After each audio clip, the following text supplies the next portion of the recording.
after that smooth entrance, here we are live on another stream on the Longbox Punk YouTube channel.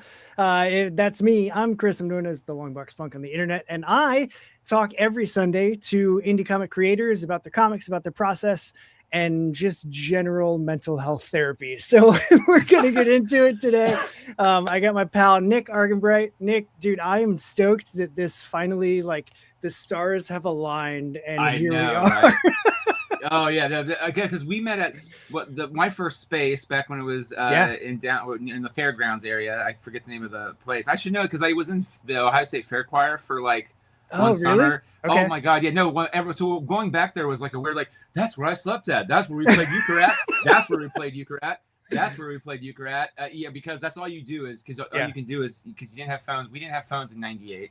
Right. It was the summer of Bare Naked Ladies stunt.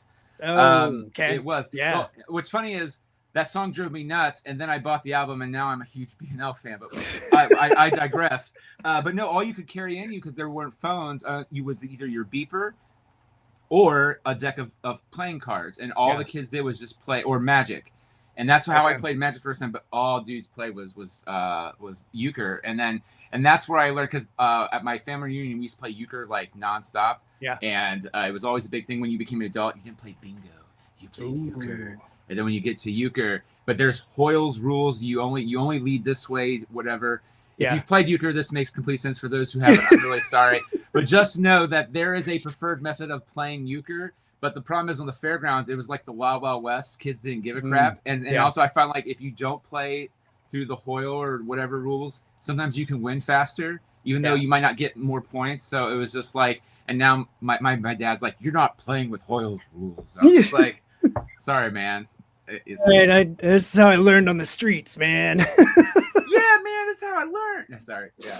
See, we were a Rummy 500 family. So we would get together, family stuff, and we would play cards up until dinner, and then dinner would happen, and we would inhale all of our food, and then we would go right back to dinner or right back to cards. But after dinner is when all the adults would start pulling out all their change, and they would play Tripoli, which had the rollout mats, and it was similar to Rummy, where you still want to collect 3 of a kind runs of 6, 7, 8, and have different. And if you have that card, you play it and you take whatever money is in that card's pot, and then whoever loses takes all the money that's left on the board gets pushed into the kitty.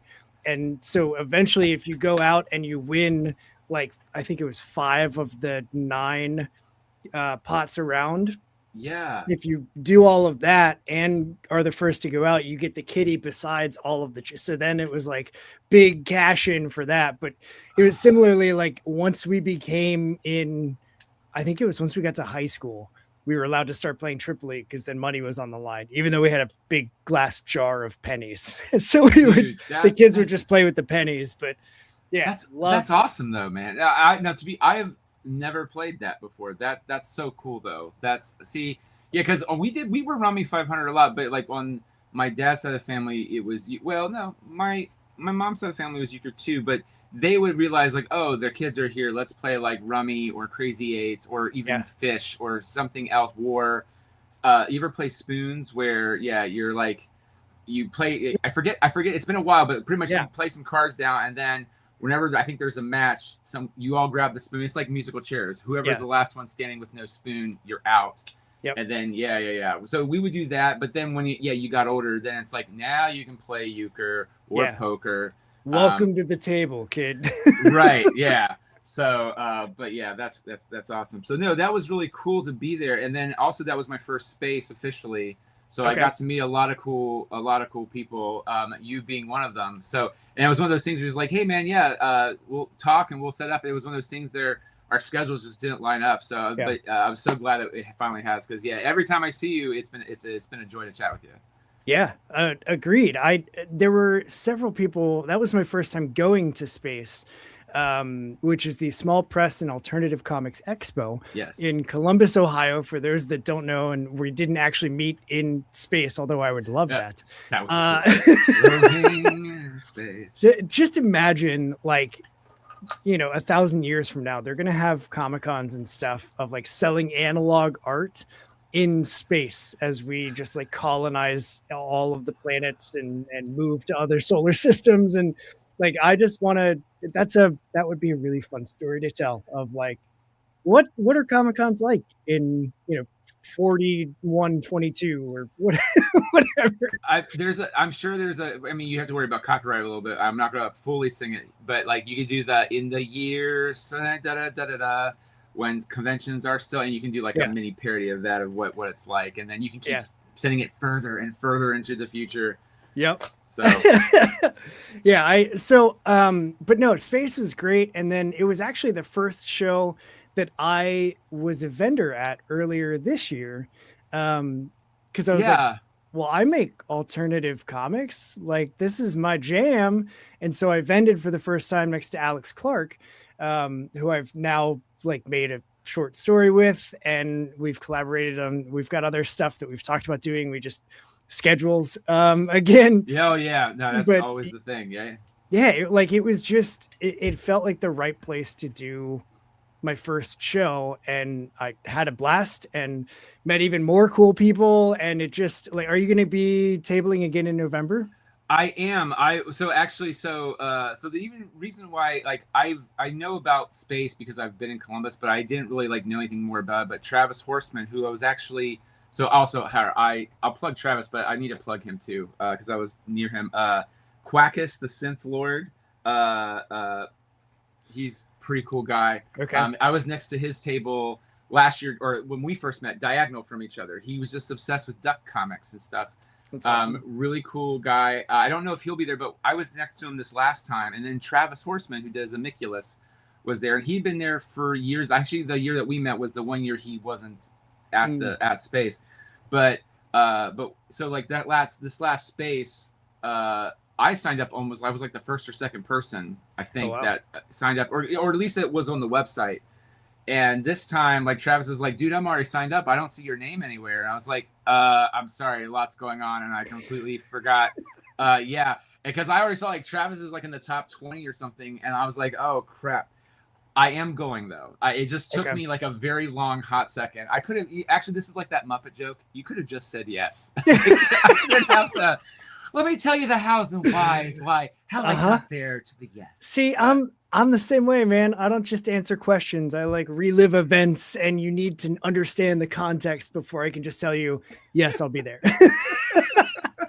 And I think the day that you had yesterday with just it like re-immersed with all the theater kids only probably enhanced that, because as a theater kid, like you get near one other one and suddenly all of those same habits and rituals and talking patterns all come back, and it's like it's the best thing ever. Honestly, I will say the one thing that was different from yesterday is that I used to since before COVID kind of knocked me. I was always an introvert kind of guy. Like once you get me talking, I'm extroverted, but I'm like, I'm an introverted extrovert or an extroverted introvert is how I view myself. Yep. So when I'm in my element, I feel okay, but at some point my social battery just runs dry and I have to recharge. Yeah. But when it comes to, I don't know what happened is like, I think I had like 5 batteries. I was like a Game Boy. I had 4 batteries in me before COVID. So I was doing Mad Lab Ensemble. It's all been in Radio Hour. I was doing a bunch of stuff that was like theater based and doing podcasts. I was just doing a little bit of everything. I was slowly writing Excavator and working on it. Yeah. But again, so I just had my fingers in all the pies. I was going out all the time for like rehearsals. I was directing sketches, directing this or whatever. And like there's a group called OGP. They do like little short play festivals. Okay. Mad Lab does something called Theater Roulette, where they do again like mini shorts, like 5 to 10 minute shorts on 3 nights. So it's like a red night, green night, and black night. It's like the roulette table, and that's so awesome. Every night, and they switch it up. So if Friday the first week is red, you can come back and say you don't get Saturday, Sunday off. The following Friday you can get a different show. Oh, cool. Because it would be the green night, and then the next Friday would be black night, and then they do one day where it's all 3 in a row. And I think I think during the last year going into COVID, I was in like red, black, and green. That's what I'm saying. So But then when COVID happened, I was definitely in the category that like I'm definitely susceptible. I'm a bigger guy, and then also my immune system is not. I don't have an official like autoimmune disease or anything, but like just knowing myself, my immune system is not the best with colds and stuff. So I was like, I was in the perfect zone. So I just became like, well, I don't go out. I don't go anywhere until the vaccine hit. So once we got that and did all that stuff, the same people kept saying, hey man, you want to come out and direct this short? You don't have to act in it. I'm good. Maybe next time. And so the only thing I did continue doing was Radio Hour. But Radio Hour is on kind of a hiatus as they just fine-tune some script stuff. And Radio Hour was technically similar to what we did yesterday, which was, so to clarify, yesterday at the time we're recording this and doing this was Excavator a staged reading, which is we did a reading of the first 3 issues of Excavator. And we done it in the style of an old-time radio show. And we borrowed heavily from Radio Hour, which in itself, Jerome Wetzel, the creator, borrowed heavily from Thrilling Adventure Hour. Like that, in terms of there was microphones set up. They had people come up, read from scripts. There's sound effects. We love, audience laughter and participation on some level, and as long as it doesn't disrupt the show. Yeah. And the difference from doing Radio Hour is where you walk up, and maybe I would write occasionally. Was this time I was also producing it, and so I also had the worry of I was paying for the theater. I never had to worry about, because when I did Mad Lab, I would walk in.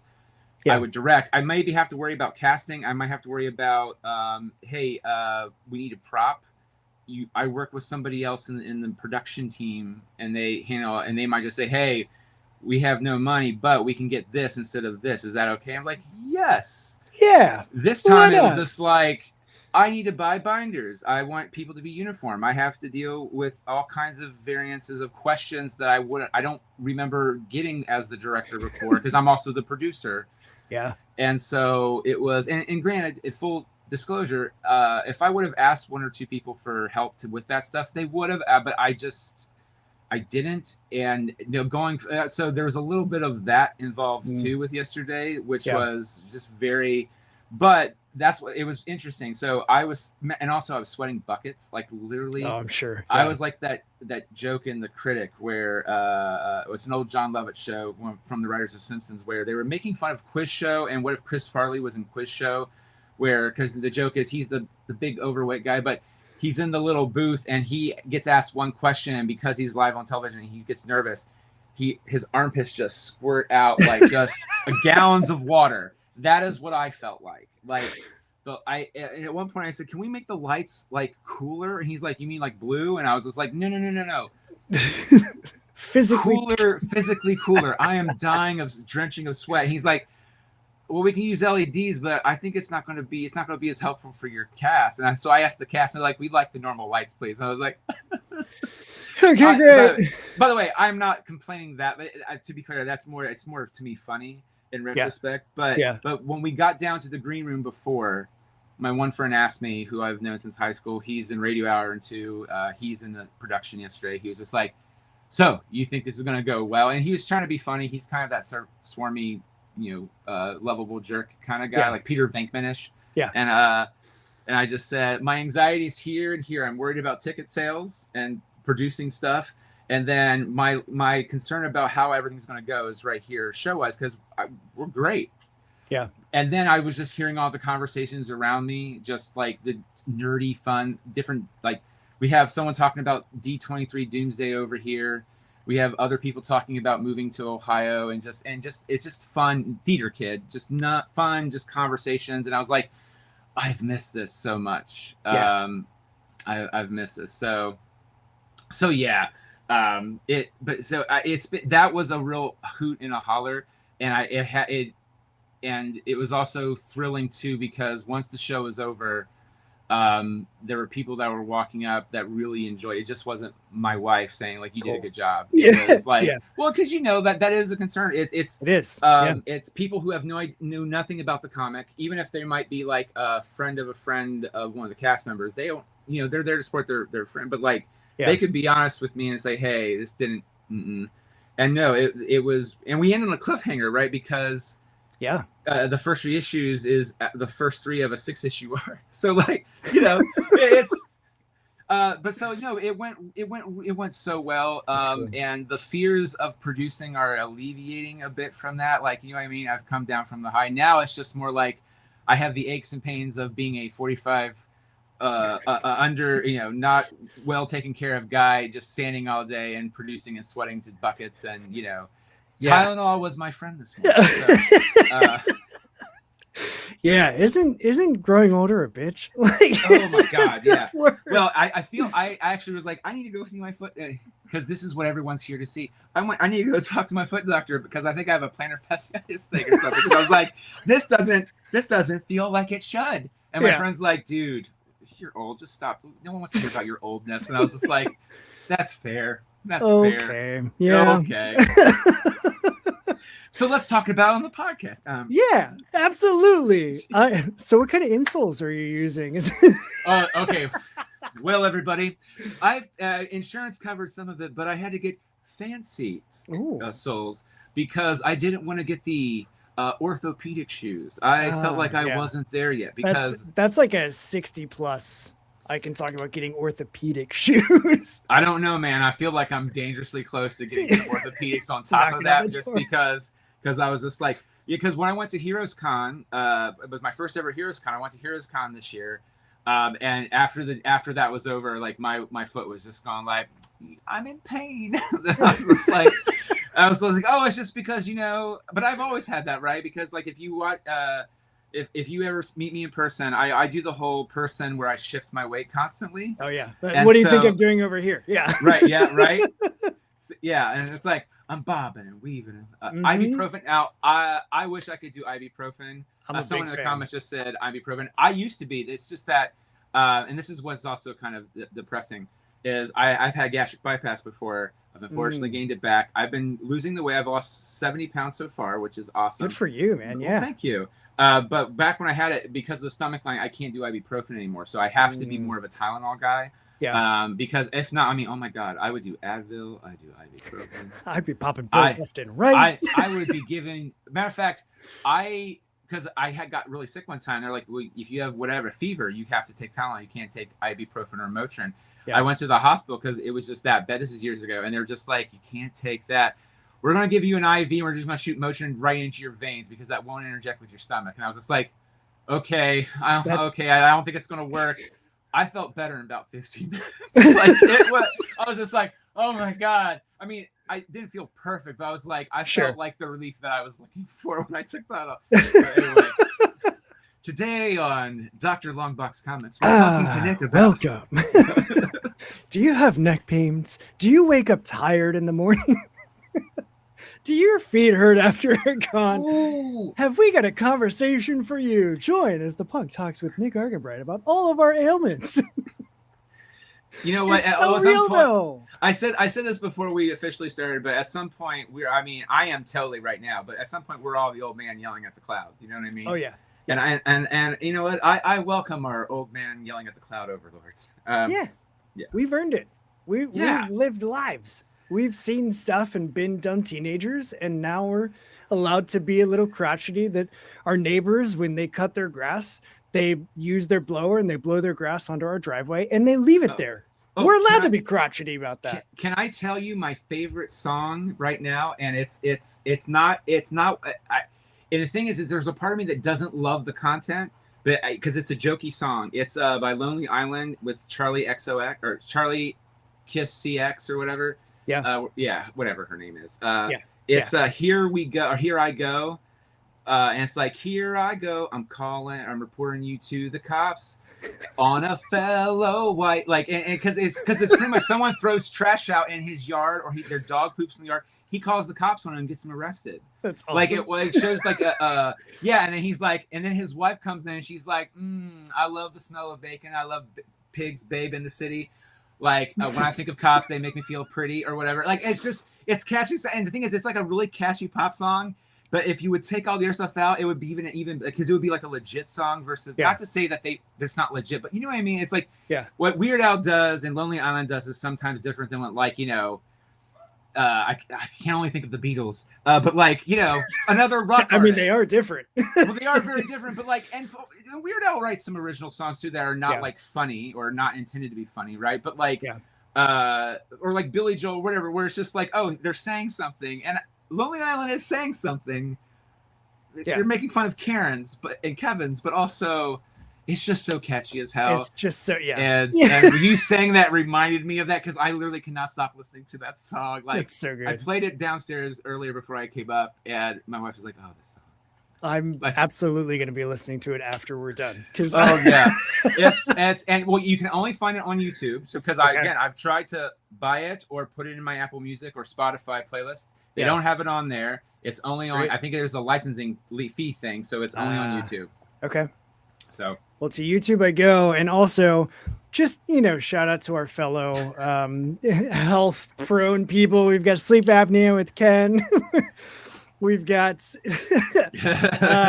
these drugs aren't the drugs that we were promised while getting into in adolescence. Like, when I was a kid, all I ever heard about was like, you know, don't do heroin, don't do crack, don't smoke weed. And now it's like, okay, but did you get the prescription strength ibuprofen? Because that's top tier. Like, you just take one of those. Oh, forget that, man. I'm taking whatever. Like, those are the conversations that while I'm in the middle of them, give me like an out of body experience where I'm just like suddenly floating above the space going, Chris, what the hell are you saying? Why are you doing this? You're not this old. When did your life become talking about the medications that you're on and the prescriptions that you're taking? It's every time when you actually think about it, you just go right to the meme of Avatar. It's like, that's rough, buddy. Because you're like, why am I talking about this? But then it's also like, but these are the things that are important now as well as everything else. You know what I mean? Because when you're little, it's just like you just have the super cool stuff to worry about, and then maybe things that make you feel sad. Right. Maybe. And then when you get older, then you have to worry about how am I paying for this car and all kinds of blah, blah, blah, blah. And also, just to Ken's point, where he went live last night with the Dare shirt on, does that include like painkillers? Because if Dare included painkillers, like we all broke our prom promises and our Dare allegiances or whatever we signed at the end of. Did you have to sign? Did you take Dare? Was Dare a thing? I did. So we had Just Say No. It was pretty hardcore. And then I remember we switched because I just remember it was like, oh, it's Just Say No. It's big white letters and a nice green shirt, and it feels welcoming. And then it was like, Dare. A cop comes in and talks to you. Yeah. And Grant, I liked our cop. I thought she was actually pretty cool. I can't remember the name for the life of me, and I feel bad because she was a very sweet woman. And she was actually a local cop, and we were a small town too. So I remember seeing her more often, and she was at public events too, not for Dare, just for the police force, for like when we do like small town like Labor Day festivals or whatever. She was one of the. But I actually didn't mind it. But again, I was also unfortunately the straight and narrow. Like we should ever take drugs, everybody. Drugs are bad. They're just saying what I'm already living. Right, exactly. Same. It was bad and kind. So I told our Dare officer, Officer Reese. Why do I remember that? I have no idea. But I told Officer Reese, I had it in 6th grade. So 96, 97, I think. Yeah. I told him that my mom drank and drove because she always had a cup of tea with her everywhere she went. And they didn't specify like, oh, don't drink and drive. That's all they said. So I was like, oh no, my mom's always drinking and driving. And it was just her tea. But I told him like, what should I do if my mom drinks and drives? And he got like real serious. I was like, yeah, every time she's driving, she's had a drink. Like what? And it was tea. And that's what I was thinking. And he was thinking, you know, liquor, alcohol. He called my house. He had a whole like phone conversation with her. And she was like, I was grounded for, you know, life after that because I told her, dear officer, that my mom drinks and drives. And then as I got older, I realized that she actually did drink and drive the bad way, and that was a whole separate thing. But yeah, like my Dare officer called my house because I told him my mom drinks and drives. Oh my goodness. So There's that. That's life in a Catholic grade school. That's what that is. Oh wow. They take it very seriously, and yeah. So there's. I don't. Here's the thing. I never did that with the dare. I don't. And the thing is I don't know if anyone else did to see because I was public school. So but like we weren't too fancy. So like I remember like where was it? Matter of fact, yesterday one of the theater kids was like, I forget what she called it. I think she called it Dynetics or whatever. And I was like, what is that? And if this is wrong, I'm really sorry. She said, oh, it's what the awards are, the ceremony is, or whatever. A Dynetic award is something you get for speech class, whatever. So there's debate and speech. It's the speech portion. And I was like, we never had speech. Like we have future problem solvers of America, and we debated with each other, and there was no awards. It was just the teacher going, good job. Yeah. I was in it 1 year, and that was in high school. You had to be in 8th grade or 9th and above to be in it. And so, but we didn't have anything. So I don't know if anyone else got in trouble, because usually there were the jokers in class. I wish I was one of them. It was not me, but usually they would just make a snide joke here or there. And then, so if there was anything else, I don't. Yeah, that's crazy. The only thing I can add to this to make us feel like, oh, it's cool, is we found out years later, our 5th grade teacher killed her husband. What? Yeah. By the way, she was a really nice lady. She was actually, I didn't have her for my 5th grade teacher.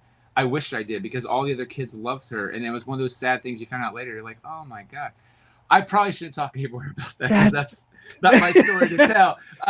We'll go a hard transition here. So you write comics, specifically this one here called Excavator. Yes. And we've been talking about the live audio reading that you did yesterday of these first 3 issues. Before we get into Excavator as a series, because now that we're half an hour into the chat, let's start. That's the point of going live, is we get to have fun chats. I haven't told that dare story in years, and I think it's hysterical. So thank you for you're welcome. Leading me to that. But like, what's your origin story? Like, how did you get into comics and writing comics, and like, where did all of this start for you? So I would think that the long, complicated Kevin Smith answer is that it started with me I would watch movies and TVs a lot as a kid. I really didn't know about, I knew about the comic strips and the funnies, but like I didn't really know about comics as I wouldn't even consider them comics. They were funnies, every Sunday funnies. Yeah. But I remember watching Jaws when I was like maybe 5 or 6, and just being like, I felt the whole full spectrum of human emotion. It felt like of fear, joy, panic,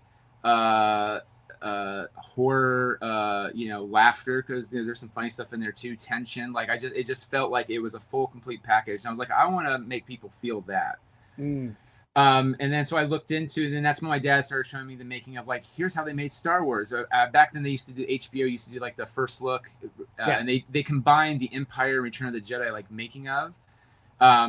He showed me, which terrified me as a kid, he showed me the end of Terminator and Predator. and that those, he got in trouble for that, I think, my poor dad, because I was scared shitless. All these guys getting brutally murdered, and then Arnold Schwarzenegger covered in mud. But it was to show me, look, that is a suit that someone has made, and look at the effects they're doing, and now think of the composition or whatever. And then cut to, I am the Ninja Turtles come out. I'm a huge Ninja Turtles fan. Of the cartoon, I should be very clear on this. At the time, I was the 87 cartoon that everyone most loves. Cowabunga Pizza, that kind of thing. Yep.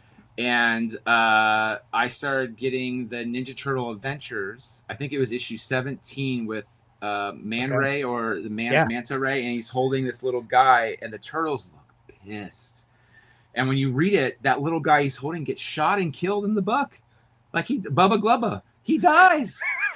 And I was like, and I looked into it, and I remember one guy at the other comic shop we eventually went to, was like, yeah, this is based after an 80s cartoon show. It's like after the first maybe 10 issues, where it kind of does the cartoon episodes, it completely diverges into, and I was like, oh, so then I hunted down those earlier issues, and I realized it was actually 4 or 5 is when they actually venture off.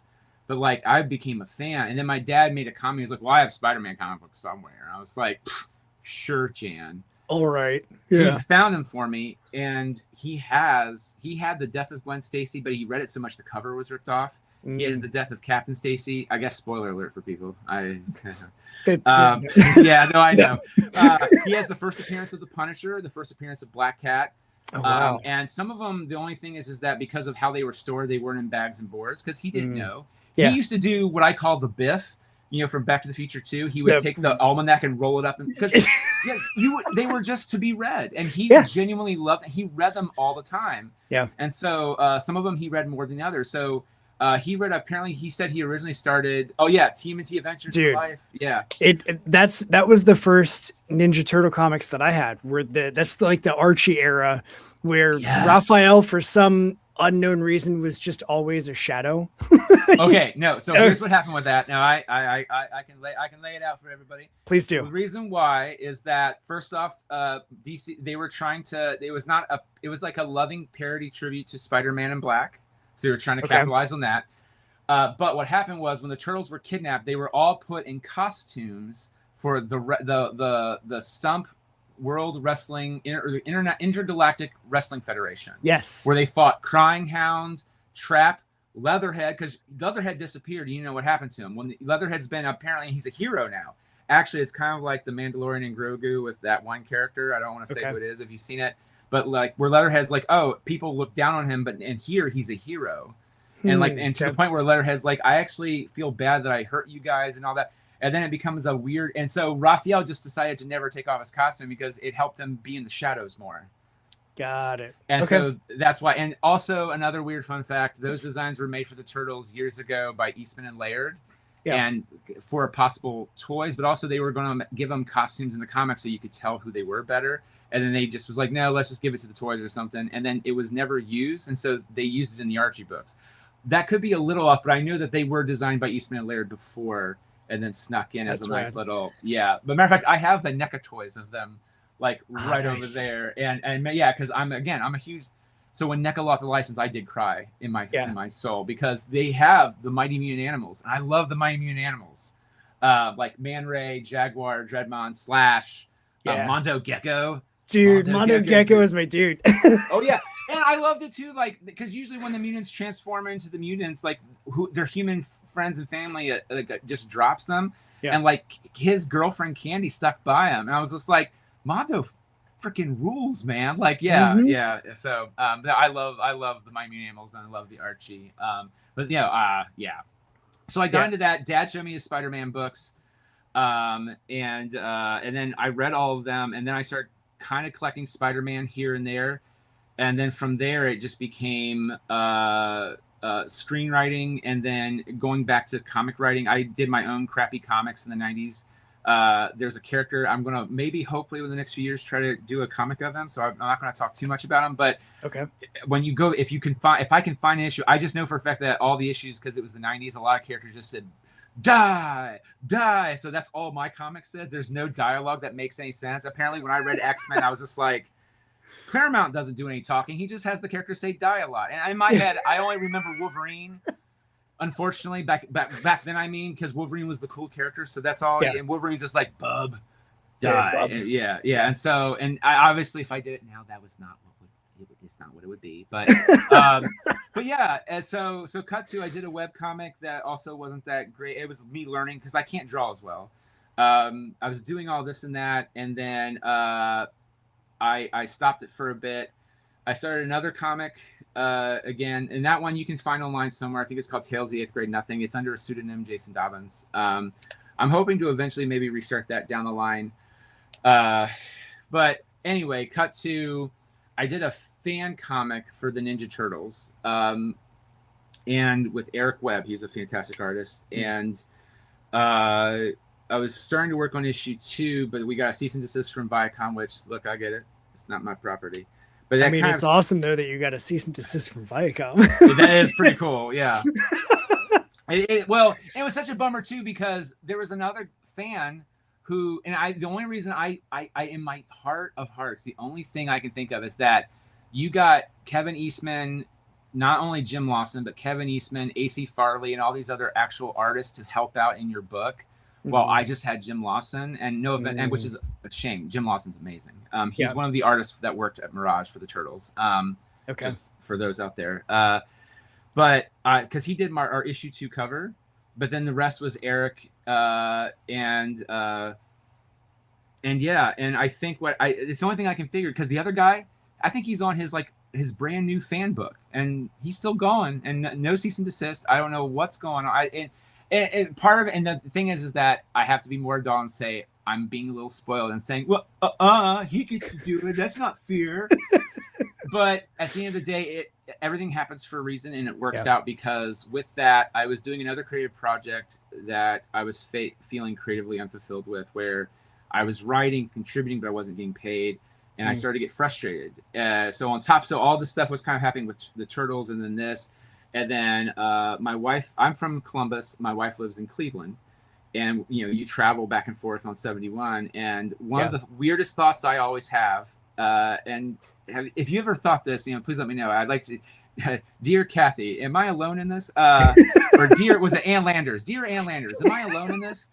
Which is, sometimes I look out and I just go, what was it like in Ohio before all this crap? Like, I'm talking about the settlers and stuff. Like, they didn't see Taco Bell. Yeah. They didn't see a giant farm or a tree farm or whatever. It was just hill. As a matter of fact, because of how we do the interstate, was that an actual hill that was there, or did we somehow build that hill so we could drive this interstate through? So I just started imagining that, and then came the idea of, and literally it popped in. It's like Ghostbusters. What just popped in there, Ray? Yeah. What popped in there was a red-haired girl with a big sword, and originally it was more futuristic looking, but it was a very nicely dressed turtle with a satchel, and something was really important in the satchel. Yeah. And that's all I had. And whatever it was, the girl was there with the sword to help protect him. And then from there, and that's how Excavator kind of became born. And then I slowly started working on it here and there. I started raising money to try to get or look at portfolios so I could hire an artist. And that's where I found on ArtStation, I found Nil. And then we did a few test pages. And back then it was called Boondoggle. At the time, I didn't know Steve Steglin had a book called Boondoggle. My one friend, the friend who does that creative endeavor, she had really told me, like, hey, you need to look up in the Library of Congress all this other stuff before you don't want to do copyright, because I know you've done the fan stuff for a bit, but if you're going to do something you need to make sure you're not copywriting somebody else or by accident. I went to the Library of Congress. I didn't even Google it. I just went to the Library of Congress, and I couldn't find a book called Boondoggle that was a comic or anything. I did the Kickstarter.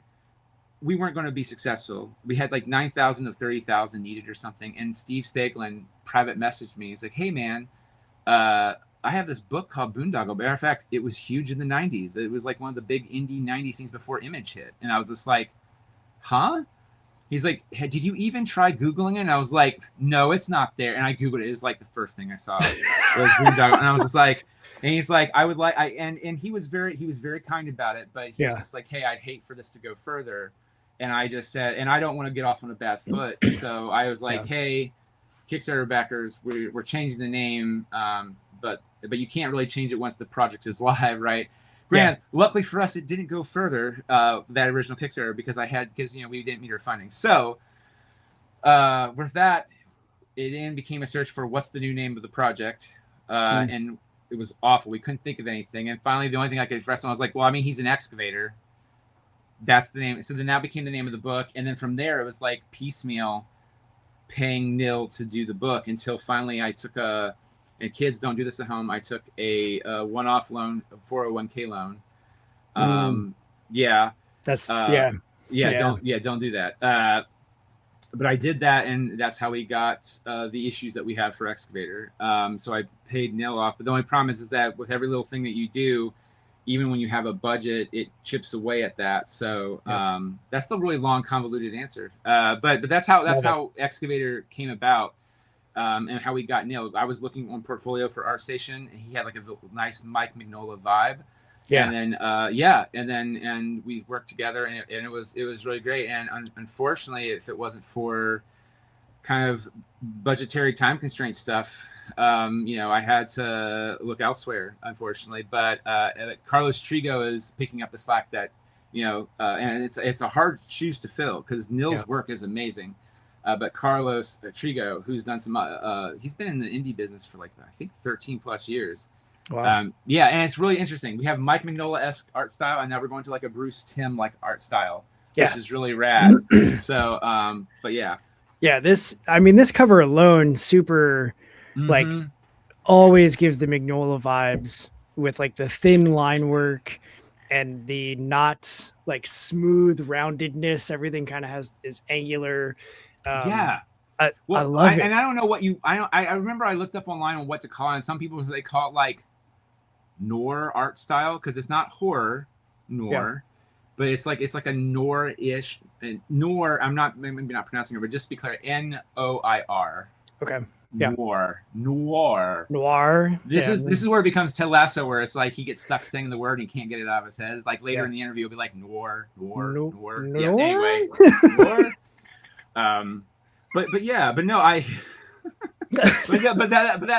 That art style is so good. And then issue 2, what's really great about that cover for issue 2 is that the cover he gave me is not that cover. That cover he originally gave me was not that. When he sent me that for the cover, I literally almost I think I was drinking pop at the time still, and I almost spit it out, because what you see there is Jawan Bartlebiot, Ozzy, Boone, and then you see on the shadows 2 City Watch and a bunch of ominous smoke. That was not what that cover was. Originally it was just Boone and Ozzy against the wall, very green, and that was kind of it. And it wasn't plain, but in comparison to that, it felt completely plain in comparison. And that's what the cover was. And I was like, oh, that's a good cover, let's use it. And then he gave me that, and I was like, oh. So oh, you're right. So and it's so great. I love the covers. We had some great guest covers I just need to throw out there too.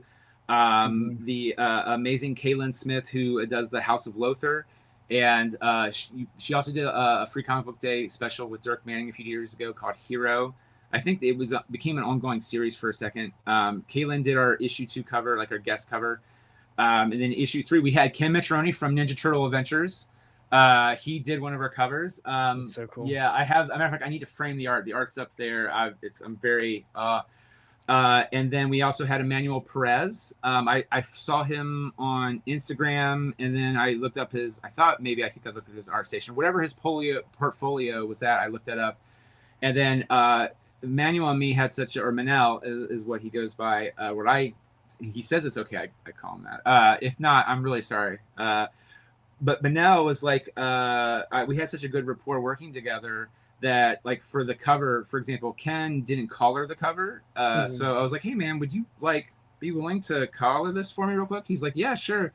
And so Manel did a fantastic throwback 1970s Avengers Marvel throwback, where how every cover had words pointing to something. And so it's the terrifying Garbulax, and then alliteration or something. He did it, and it was hand drawn too, which was amazing, because I know awesome. Nothing wrong with this. A lot of artists usually do, digital. Ken, obviously, you're going to get that, but now I thought it might be digital, but he sent me the artwork too, and it was really amazing. Originally, he sent it for Kickstarter backers. I'm still trying to get to a possible backer if they'd be willing. But yeah, no, it's just so cool. And then I'm still working with Manel today. Matter of fact, Manel is doing the coloring for 4, 5, and 6, and he did his own little short for us, which is really amazing. I'm hoping to get it out there to people. Oh, but yes. It's that right there. Yeah, the text isn't there where the arrow is. There would be some text there, and then the logo would be at the top. But yeah, that is his cover. Yes, that's totally it. That's so rad. Yeah, when I saw the arrow, I was like, I love that that's part of the art page, and it's as much a part of it, and it instantly took me back to and still what's the chilling chamber of chocolate gonna do to our heroes? Yeah, it's things are. It's so cool.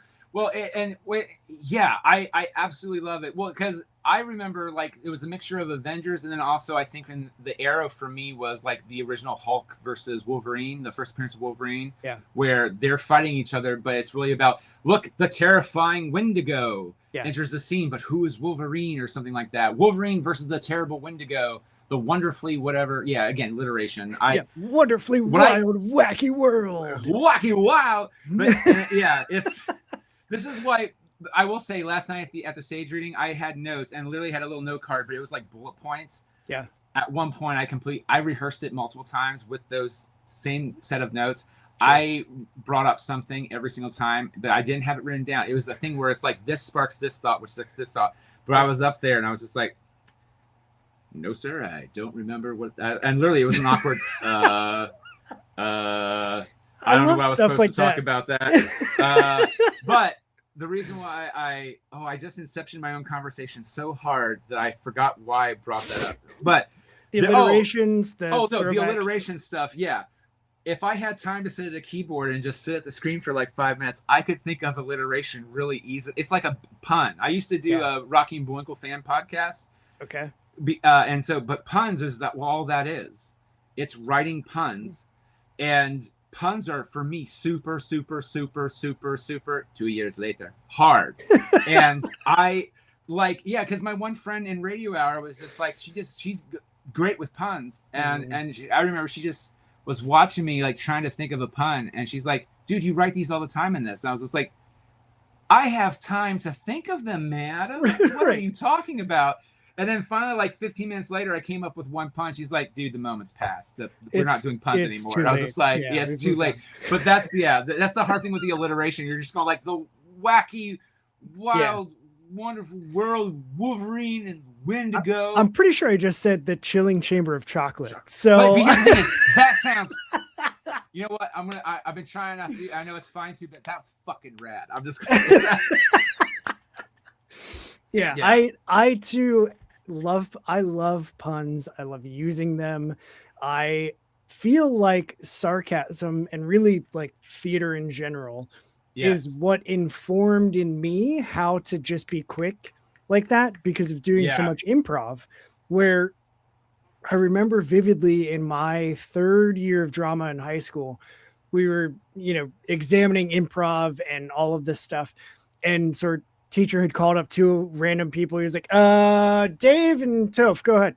And so like we went up on stage, and before he even gave us anything, Dave and I just started into it. And we did this whole thing. He let us go for like 3-4 minutes of these like two foes that are finally showing down or like standing off against each other and are about to fight.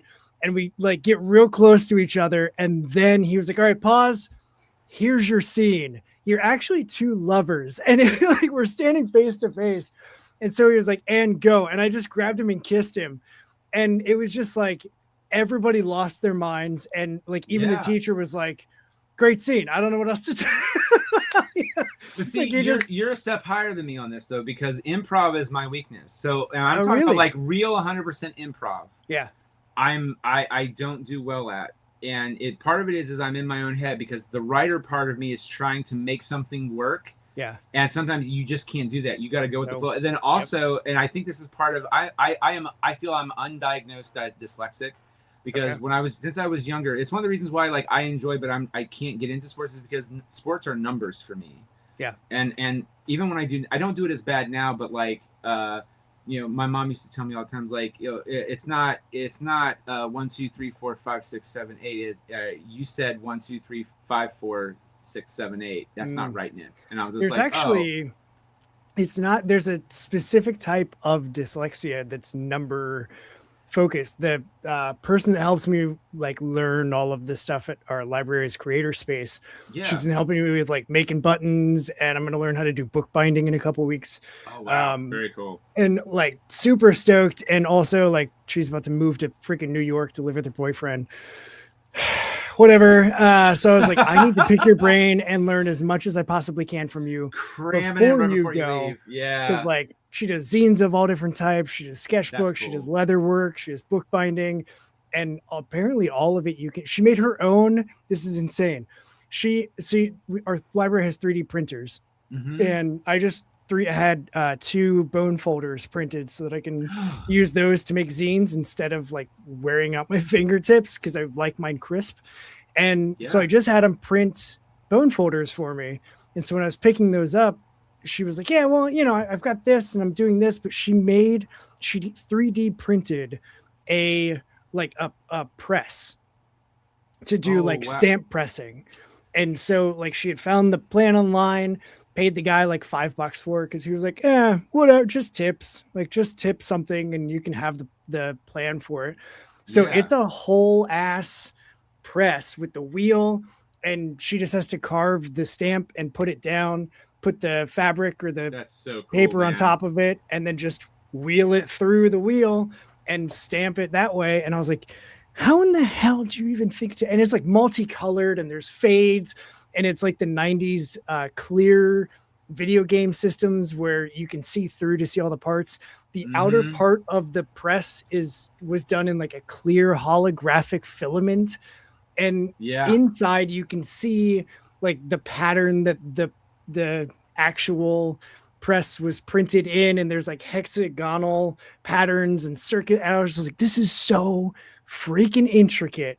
And she was like, I know, I love it. And she's gonna, it just like that's so cool, man. Like some people operate on such a different level from where my brain operates in a creative sense that like I'm jealous of her creativity, because it's so like seeing it. And as she was talking about all the things, I was just like, that is so freaking rad. Like everything. I don't even want to get into carving stamps and stuff, but you're going to use that to make a comic, and it's going to be the same image and you just change the words or move around the panel. Like what? Yeah. Well, the guy who does Quackus, he carves out his own stamps too, because he did stamp art. And I was like, mother, how the hell? Like that? Yeah. I don't have the patience for that. I don't have the patience. I don't, dude, I wish I had the, well, and that's like, back when I was doing Tales of the 8th Grade Nothing, because I was drawing it too, and my style had gotten better, but I realized I'd hit a wall that I was never like, I wouldn't be able to draw Boone Excavator. There's no way I could do that. Like, I need people who are, and the thing that's unfortunate too, and you know, I always feel awful because sometimes I do have a particular vision of what I want on the page, but at the same time, I also know too, like, you need to not do that sometimes, which is, but 9 times out of 10, they always give me something better than I was expecting. Right. But every once in a while, I'll be like, no, I really want this. And like, Manel has never complained about it to me, but I'm self-conscious enough to know. And same thing with Nil and now Carlos. There are times when I was like, this doesn't look right. I'm really sorry. I really was seeing it this particular way. Everything else is great. Can you just maybe tweak this and tweak? But part of it is that I've hit a wall with my drawing. And granted, I haven't drawn I only draw now like just pretty much Bullwinkle's face. I can just draw Bullwinkle, and I can draw a Ninja Turtle face, and that's it. And my own characters, you know, I can still kind of draw them, but like I can't. I've hit a wall with my art style, and so it makes me sad. And sometimes, and I don't know if it's maybe also a lack of patience on that too. But like it's like no matter how hard I feel like I could work on the next 50 years, if God willing I could live that long, that I would have the ability to even improve. Even then, it would not be as good as any person I've worked with in their art style. For the stories I want to tell, it will always not look right to me. And it's sad. It's kind of like that. It's like I don't have the patience or time to figure out how you chip away at that, how you draw. Like, I mean, and the thing is that with drawing, I know the basics of you draw the circle here. Everything is math. It's the one part of math and shapes. Everything about math I don't like is not in drawing. It's the parts I do like, which is shapes. You know, and I know that. My brain just can't get to where it needs to be. And actually, years later, I finally read this thing. Was it the Draw the Marvel Way? Where it's just like you pretty much just draw circles all the time. Pretty much you just keep squiggling circles until you draw what you... And I'm just like, well, that's awesome, but it's also sucky because your drawing doesn't look great. You have to figure out where the right line is. And if you figure out where the wrong line is, then and it's like, well, then...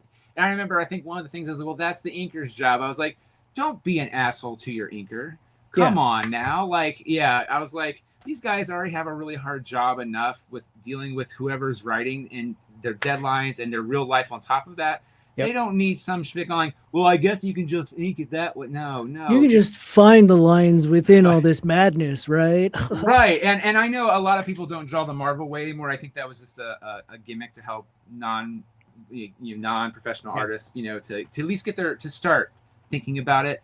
Yeah. But still, like, I know there are some people that there's some people that they don't know as much, and they go, so why don't you try drawing the Marvel way? I was like, dude, you don't I technically do a lighter version of that, and it's awful. Like, it's awful to give that to somebody else. I don't want to do that, man. It's bad form. It's bad form, Peter. Bad form. Unlike Hook with form. That's what I was doing. That's what I was doing. It's like, go home, Jack, or home run, Jack. Run home, Jack. Yeah. It's like, good form, Peter. Good form. It's like, he'll fight, he'll fly, and then he'll die. Dude, that's one of my such perfect casting. It was, and you know what? I watched because I love movies. There was a great video essay. I usually like his stuff. Patrick Willems on YouTube. Okay. Matter of fact, one of my favorite things is, and they did it in this Spider-Man movie. No spoilers. Which is, he talked about, why do you think Marvel movies aren't as big as they once were? Let's talk about that, and let's use Spider-Man, Sam Raimi's trilogy, as the example. It showed Spider-Man saving everybody on top of Mary Jane, not the close people, friends and family. It showed him saving random New Yorkers, and at some point, even in Thor and the other movies, they stopped showing that. Maybe like Avengers: Age of Ultron, but I'm talking about before the big fight. They didn't show anybody. They're just like chilling out and arguing about semantics about, which, granted, that's cool too, but like. Yeah, it kind of spilled over into the other movies, unfortunately. And so he's like, and I was like, that's a great point. And then this one, Spider-Man saves a bunch of randos before the final whatever. Anyway, his newest one is about Hook, where he's just like, I love and hate this movie at the same time. I'm like, we're gonna have words, sir. We're gonna have words. I have feelings. I have big feelings. It's like. But by the way, also perfect casting too is Bob Hoskins as Smee. Where he's like, I want to die, Smee. I want to die. Oh, that's bad. And he's like, I'm going to do it, Smee. Stop me. Yes. Yeah, he's like, I'm going to do it, Smee. I'm going to do it. Don't stop me, Smee. I'm not going to stop. He's like, I want you to stop me, Smee. Smee, get off your ass over here. Stop me. He's like, whoa. Yeah. And also, he does that weird thing where, anyway, yeah, great movie. I love Hook. Hook is one of my favorites. Spielberg. And also, it's one of the few times I started to notice a little quirk that Spielberg does is he'll focus on items and the importance of items. So like when they introduce the hook, for example, hook, give us the hook. It's a one shot, or his camera tracking. Like, remember Jaws? Like when in Jaws, Quint is, he focuses on the reel versus so Quint's there, but then at one point they focus on the reel, and that's where the tension comes in, right? Yeah. I didn't like The Post overall as a movie. It's not my favorite Spielberg film, but like when they bring the papers in, you hear Tom Hanks's conversation, even though he's not there, but you see Better Call Saul, or at least him carrying the box throughout the whole building, because it's a big deal.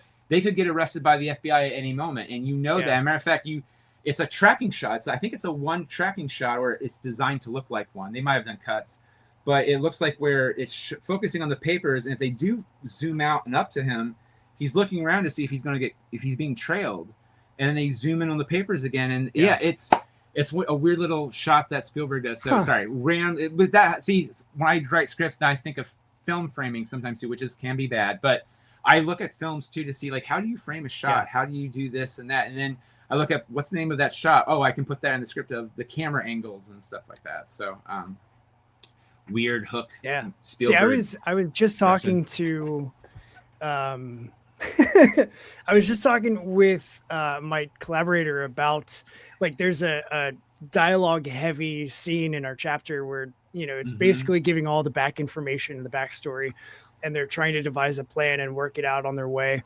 to their next tour stop. And he was like, I don't want it to just be a bunch of talking heads.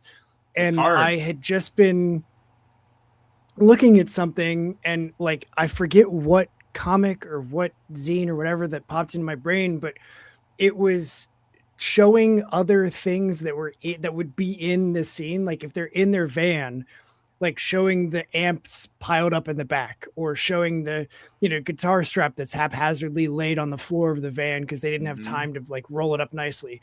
They said you can break up the talking head, like rip away half of the van and just show me like the inside of the van as they're driving with like an exposed look, that way to just get out, like try different perspectives, or like we can really play with comics as a medium because we can do stuff like ripping away half the van or peeling the top back like a can of anchovies, and like stuff like that doesn't work in literally any other media, that only will work in comics. Like that's, and then suddenly he started playing with it, was like, oh my God, this is exactly what I needed.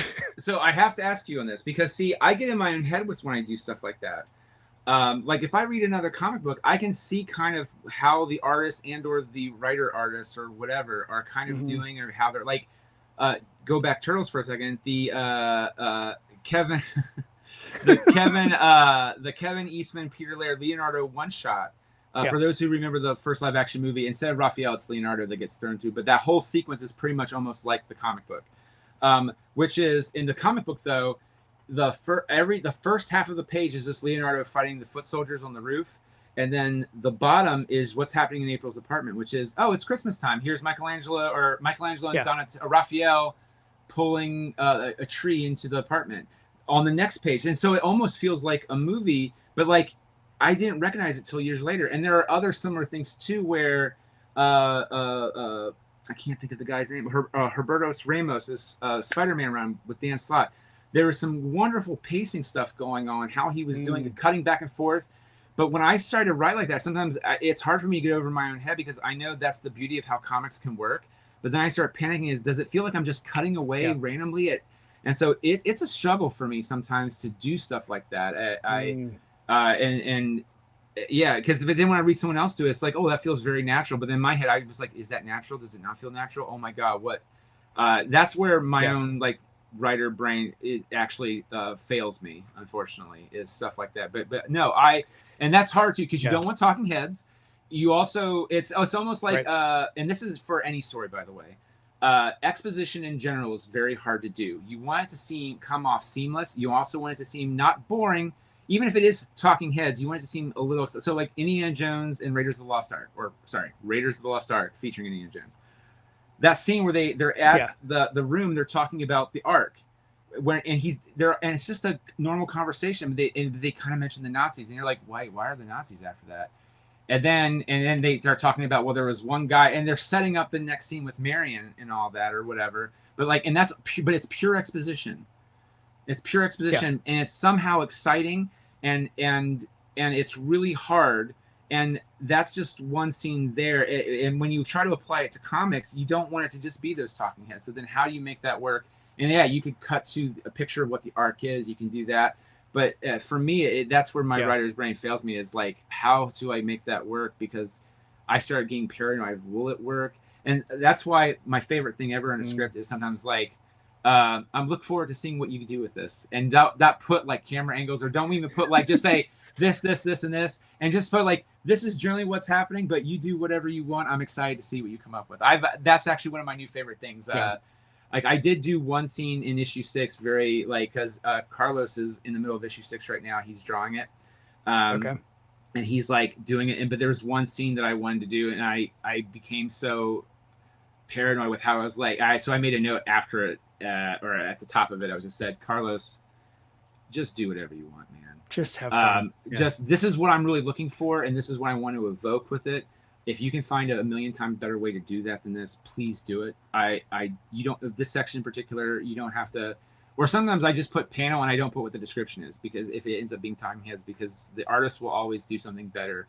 Neil has done that for me. Manel has done that for me. Carlos has done that for me every single time. And Eric has done it for me. And every single time I'm just blown away. It's to the point where I was like, I should do this more.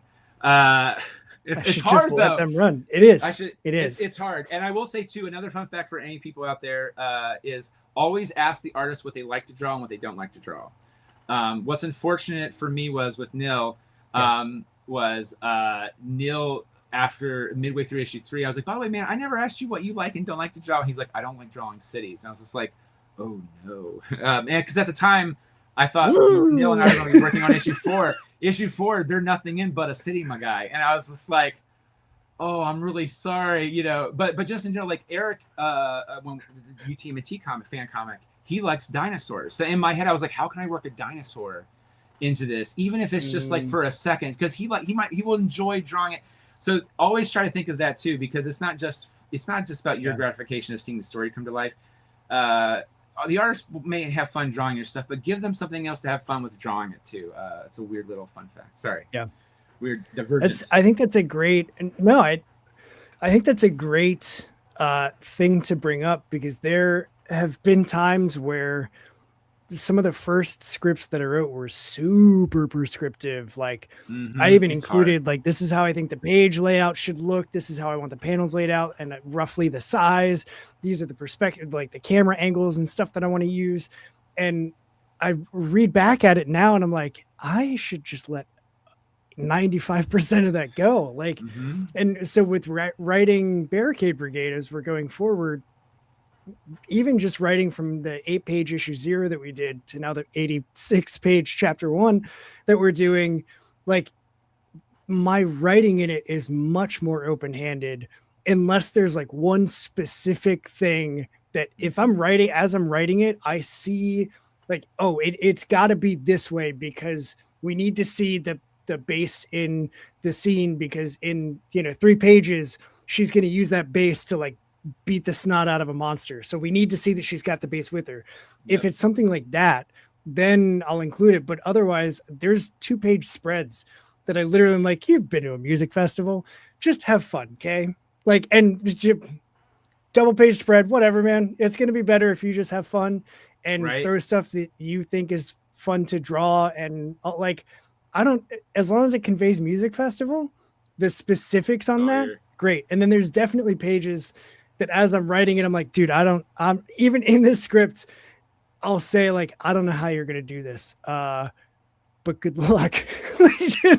just figure it out. And it's, I mean, like giving him the freedom to do whatever. And also it is a very constant conversation, of just like, hey, I think this scene needs to have this action take place, but I don't know how we show it. So like, have at thee. I don't. Yeah, well, it's definitely a loose-handed thing, but it's also really hard for me. It is. And matter of fact, I'll tell you an example where I ended up not, unfortunately, doing that, and I feel like I got lucky, which is in issue 3 of Excavator. It's the scene with the Garbilax is chasing them. There's a lot of scenes where it's like the camera is staying on them. And you just kind of see just the eyes move a little bit or whatever. And I know there was one panel where Neil tried to change the angle just a little slightly, and I was just like, no, man, I hate to say this, but I'm really sorry, but I need you to keep the angle here, because the tension needs to stay where it's at. And if you do a camera change, I feel like it might break the tension a bit. But that's an example where I got lucky, where I ended up right. There are some times where it's like, no, stop worrying about, and it's hard to, right? Yeah. It's really hard to. That's one of the things to, doing exposition, trying to avoid talking heads. And you don't always want to push that off on the artist as well, because the artists, they can pick that slack up, but you don't want them to just, you don't, I don't know, they can, but you want to try to be helpful to them as much as you can. In the process of doing that. It's always hard. It's super hard. But but also, what was it? Bill Lawrence, who's done like Scrubs and Ted Lasso, he's like, I hate writing, but I love seeing what I have written. Yeah. And sometimes that's how I feel. Like I love the process of thinking of the story, but then when it comes to write, I'm like, oh, this is really hard. Yeah. Oh, I'm just very, and then like, or I like talking about the writing I've done and how hard and challenging it was. But then it's just like, but when you're in, I was like, I gotta get through this exposition, buddy. Like, I gotta just put my nose to the keyboard and get through this, because I gotta get on paper. Yeah. Yep. So for those that may be watching and or listening, I do have the pre-launch for issue 4 of Excavator in the notes, in the description, in the whatever, where all the things are that nobody ever looks at.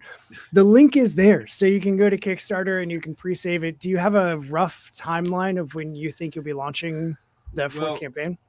Well, if all goes to plan, we are right now, for those who are listening to us in the future, we're recording this on the 16th of August. We're hoping this week it will post, hopefully Tuesday or Wednesday. Yeah, that's what I'm saying. I will tell you, I will never do a stage reading or live show again. Then the next, you know what I mean? Where it's just like, I had an interview Friday for something, like, it's just nonstop, thing after thing after thing. And to be clear, not that this, you know what I mean? Where you're just like, I have so much to do. Now I have to do my normal 9 to 5 job on Monday through Friday. But then in the middle of that, I'm launching the Kickstarter. And I'm just going like, well, I'm not doing that again. Like I'm taking a longer. And then after this, God, I'm very lucky. I'm going to Baltimore Comic-Con, but awesome. To even prepare for that, it's just more like because the Kickstarter will be 30 days. But anyway, we're launching the Kickstarter. Everything's great. Kickstarter is launching hopefully this week. I don't like sending things to the Kickstarter to get approved, because for those who don't know, when you do a Kickstarter has to approve everything before it goes out. Yeah. And so I gave it to him Wednesday around 11:30 at night or something, because I finally got the trailer completed for the Kickstarter video, because we actually do for those who saw our last Kickstarter, we did a really cool video, like an animated trailer. Not fully animated, almost like a oh shit, what do they do in animated films? I can't think of it. Where it's like stagnant images. Sometimes they move, but not really. I can't think of it. But they're used like whiteboards and stuff. Yeah. Animatics. It's more like an animatic. Yes. Oh, thank God, brain. But I used the cast this time from the stage reading. So the guy who plays Bunta in the stage show was Bunta in the trailer. The guy who plays Rhino, spoiler alert, they're in the trailer. Jawan Blargo Biak. Hello, where is the Shellback? Where is the one known as Doggo? He's in there. Ozzy and Opal are in there. Boone's in there, and it's all from the cast from the stage show. That's awesome. So it's so cool. I had a guy help me who did my last one. He edited it. He did it through his vacation. He is so amazing, cool. I'm gonna have a link to his stuff in my Kickstarter when it gets it out. But they have to approve it. And so they're like, we should have this ready. We will tell you what's going on by the 17th end of day. And I was just like, oh, if I'm launching Tuesday, this is cutting it close, my guy. So, but, and if anything, if not this week, it will be the following week on Tuesday, because I'm one of those guys that has heard that Tuesday at a certain time is a good time to launch, because that's when people check their email more. Yep. Apparently it's Tuesday. But see, this is the thing when you start doing stuff like this. You also hear from this little birdie that it's Wednesdays. And you're just like, well, what is it, guy? Yeah. Anyway. So, but that's the intention. If you go to, I'll throw it out there too, verbally, because the Kickstarter link usually is like a very long. I have a URL for that. It's excavatorcomic.com. Yep. It takes you right to the pre-launch page if you're listening to this now. But if you're listening to us in the future when it is live, it'll take you right to that page, so you can check out all the rewards and stuff like that, and listen to the cool trailer, and yeah, I'm so excited for it, because Manel's in the process of coloring issue 5 right now, and his work is, as I'm saying, every time I get something from Carlos, it's cool. Then I get something like a treat from Manel, and I'm just going like, every day's Christmas. So yeah, but I'm really excited. I'm really excited for issue 4 to see the great work that Carlos and Manel have done. I'm so excited for it. And then obviously you can get past issues as well. So if you've not heard of Excavator until now, you can get issues 1 through 3, and the guests, like Manel's guest cover, Kaylin Smith, Ken Matroni's guest covers. I'm missing a guy. He did The Stranger on Kickstarter. It's a really cool detective noir. But anyway, he did our issue 1 noir. Oh, I did go into it again. Noir? Comic book. But I can't think of his name, and I feel awful. Devlin Baker. Haha. Good job, me. Nailed it. But he did our issue 1 guest cover too, so we'll have that available too as long as supplies last. So I'm really excited for that overall, because we have a lot of cool stuff happening with that. That's awesome. The last question I had was, if you could excavate anything with Boone, and it could be in the Excavator universe, it could be on Earth, in our real life universe, if you could excavate anything together with him, what would it be? Okay. Question for you. Is this Boone in any time of his life, or the Boone as we know him now? Even by say I know you don't know the end of issue 6, but even the end of issue 6 Boone, because I would dare say they would have different skill sets. Different. Okay. So that's why I asked that. So that's the only reason why I asked that, good sir. I would say the Boone as we know him now. Okay. That I know him at the end of issue 3. Okay. This is super challenging. I would probably, unfortunately, I would actually get something from our world, because the thing is that Boone is actually a good archaeologist in terms of digging stuff up. So there's care involved. We don't get a lot into that, unfortunately, within the comic itself, but he is good. It's just that in terms of the dealing with the politics of around the digging site, like, you know how if you ever read the book Jurassic Park, they go more into Dr. Grant and Ellie dealing with the money process of it all. Yeah. The movie only shows us all, like, it's, again, good exposition dialogue. They're walking back, dealing with that crappy kid, you know, the raptor slice up and open. And then they're going like, why do we have that kid here? Because we need funding, Alan. It's like, funding. And you're like, okay, so funding's a problem. It's the same kind of thing there too, right? You know, so, but I guess I could handle that. I'm a producer now, Chris. Did you know? I could probably handle that. I would not handle it well, but I would handle it better than Boone would. But no, I would probably do like a real life on our Earth. I would do a real our plane of existence. I would have him dig up something, and it would probably be something cool in the desert, or maybe even dinosaur. Because I like dinosaur bones too. But I'm trying to think of something cool. Like the only thing that keeps popping in my bed, in my brain, unfortunately, is remember they I don't know if you know this, they found, was it King Henry's body in a parking lot in the UK? Yeah, some girl found it. Like, part of me would just want to, I'm fascinated by that, and a part of me was like, hey Boone, I think we should be a part of this team. I would like to find something cool like that. Maybe not that exactly, but something similarly cool like that. And I think Boone's skills would actually be well. It's the dealing with the business side that he would not fare well with, the politics of it. But I think that would be a lot of fun. If not, something in Egypt, I guess. I see that my brain always goes to Egypt because I'm like, right. Well, I felt like that was like the default, and I was just trying not to like. I was like, but then I was like, what else is in Egypt? I was like, we just have the pyramids and probably a million other things under sand, Nick. But then I just kept going to King Henry. And I was like, what? Get out of the parking lot, like. Yeah. So I'm a big fan of Expedition Unknown with Josh Gates. Yes, dude. I love that show, like an insane, stupid amount. I love that show. And B, there's stuff that he does, or like, different discoveries that he finds to then just like invite himself into that I'm like, I have never even heard of this. Like, what do you, the season that I'm in, he's doing a lot in South America. So he's doing the Inca treasure stuff, right? Like he's doing the Inca treasure, but also doing like this other tribe that was actually bigger than the Mayans ever were, with their cities and more powerful, and like all sorts of this stuff that I'm just like, how in the world do we not have any idea what this stuff is? And he's talking to people that are like, oh yeah, I've been working 35 years on, uncovering the city layout that they had here in the mountains, but because it's in the mountains, it's difficult because you can't always get to the altitudes, and some of it's on private property and all this other stuff. And I'm just like, this is so interesting to me. How did that happen? Oh man. See, all that stuff is really awesome. Another one that popped in my brain is the missing tribe of Roanoke, Virginia. Okay.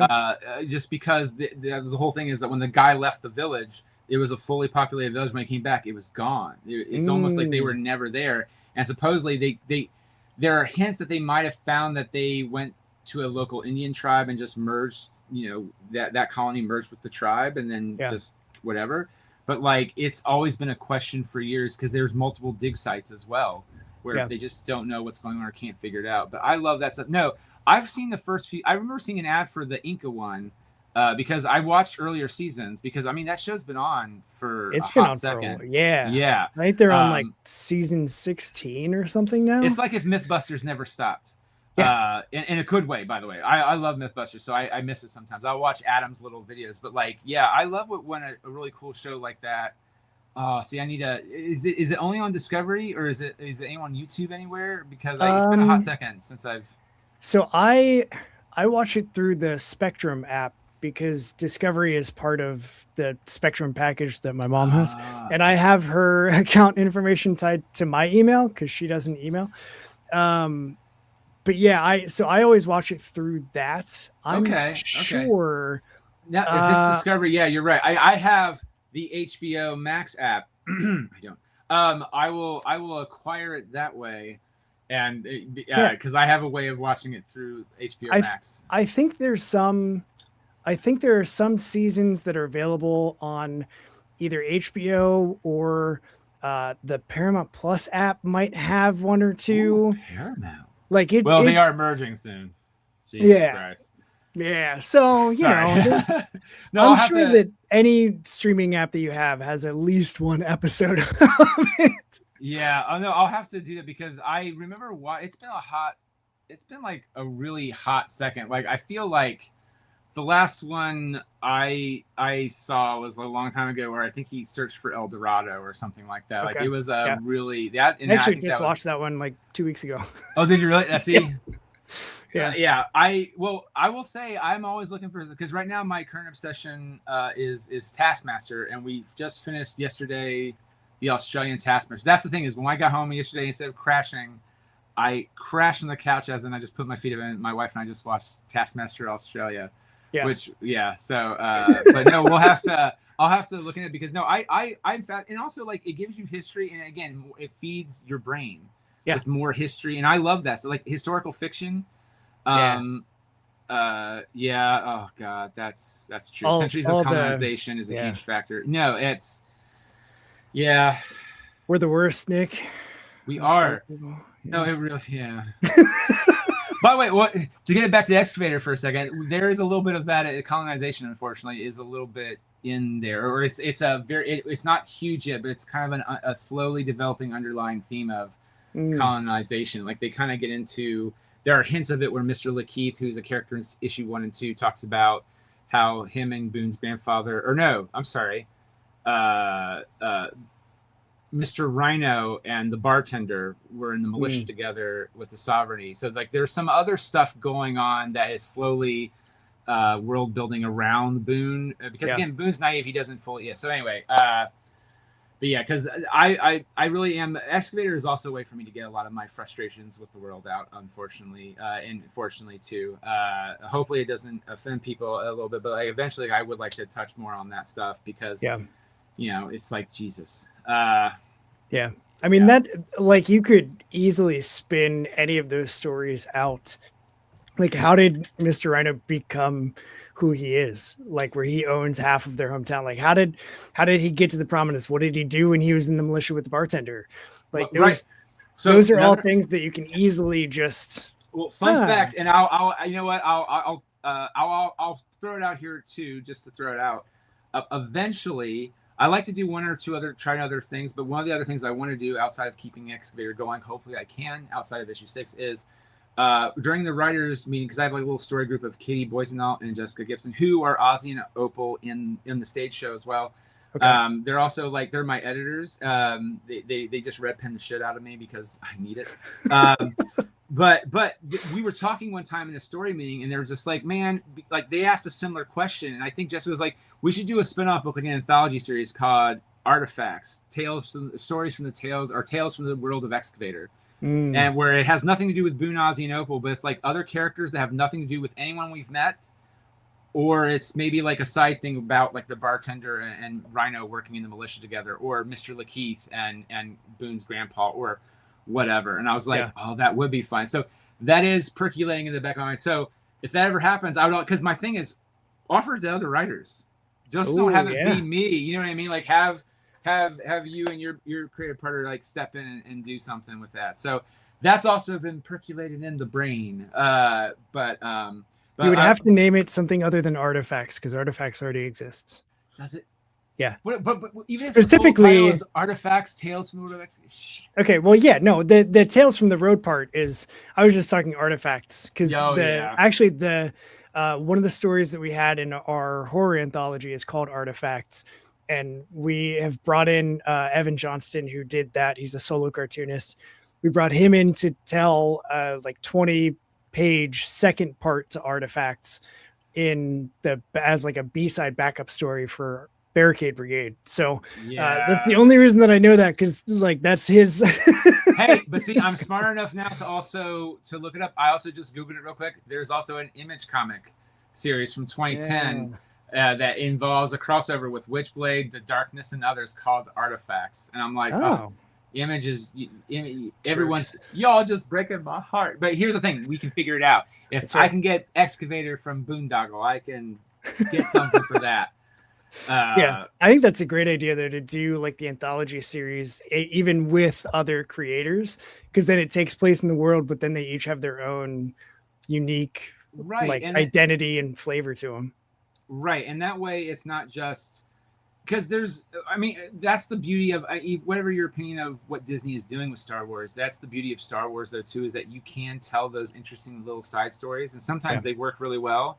Or the ability is there if you can be open enough to it just a little bit, you can tell these interesting stories of like this random like little bounty hunter, Mandalorian bounty hunter, and the child. Like, you know what I mean? You get cool stories like that.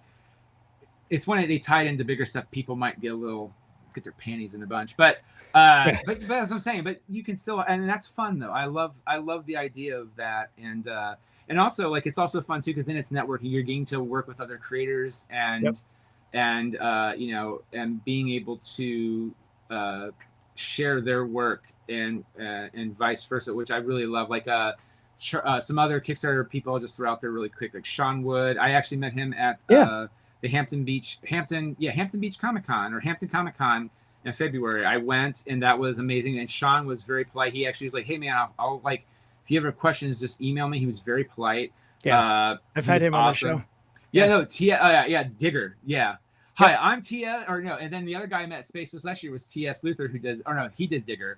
Sean Wood does Rick Kahn and the Little One. Sorry, I got mixed up for a second. I was thinking of T.S. to talk about next, because T.S. is like, "Hi, I'm T.S. and I talk about comics." Well, he even said that to me. He's like, "Have you seen my stuff?" A matter of fact, dude, Excavator, Digger, dude, this is awesome. And he's like, "You probably heard of me. I'm on TikTok. I'm T.S. Luther and I talk about comics." And I was like, but I hate to say I had not. And now it's like ingrained in my head. I was like, I have. That's awesome. TS, I have heard of it. He's a very nice guy. But Sean's amazing. Because of him, I've roughly talked to Travis Gibb and Charlie. Yeah, Charlie from I can't think of his name. Xavier or Xion Comics. I know how to spell it. Xion. Oh, yeah. Yep. Yeah, because he did You Might Be I Was in America, Yakuza or whatever, that whole long title. Yeah. Which is really just an awesome book. So you can do stuff like that where and also you learn from them too.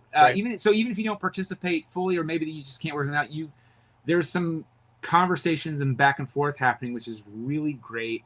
And then also it's just good to have somebody else you can talk to who's like, "Hey man, how's your struggle going? What are you dealing with?" And you can help each other out in other ways, just outside of just dealing with comics or Kickstarter. I love all that stuff. So it's a lot of fun. Yeah, I've said it several times, and I'll continue saying it because I love it as a visual thing. But in indie comics, we're all in our own boats making our own comics. But like, if we support each other, that's how we get the waters to rise. And if my boat rises, it's not because yours is sinking. It's because yours is also rising, because we're in this thing together. So like, why wouldn't we want to help each other out and get more eyes on each other's work and all that stuff? Like, I'm all about all of that. My notes are officially done, but I have two more things to do. The first is going to be super quick. I'm going to take a screenshot. We're going to pose, and I'm going to use that as the YouTube thumbnail forever. Okay.